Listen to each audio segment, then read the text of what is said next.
Glory to God. உங்களுக்கான இன்றைய வசனம் ஏசாயா 31 அதிகாரம் 5 வசனம். பறந்து காக்கிற பட்சிகளைப் போல சேனைகளின் கர்த்தர் எருசலேமின் மேல் ஆதரவாக இருப்பார். அவர் அதை காத்து தப்ப பண்ணுவார்.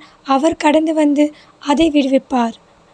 கிறிஸ்துவுக்குள் பிரியமானவர்களே, பலதரப்பட்ட பிரச்சனைகள் மத்தியிலே, போராட்டங்களின் இடையிலே, வேதனையோடு கலக்கத்தோடு நீங்கள் இருக்கிறீர்கள் என்றால் கர்த்தர் வசனத்தின் மூலம் உங்களோடு பேசுகிறார்.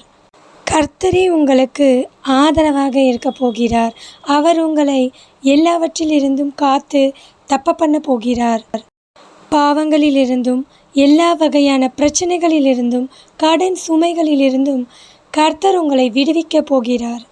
கர்த்தர் உங்களோடு இருந்து உங்களுக்கு ஆதரவாக இருந்து உங்களை தப்புவித்து எல்லாவற்றிலிருந்தும் உங்களை விடுவிக்க போகிறார். ஆமீன்.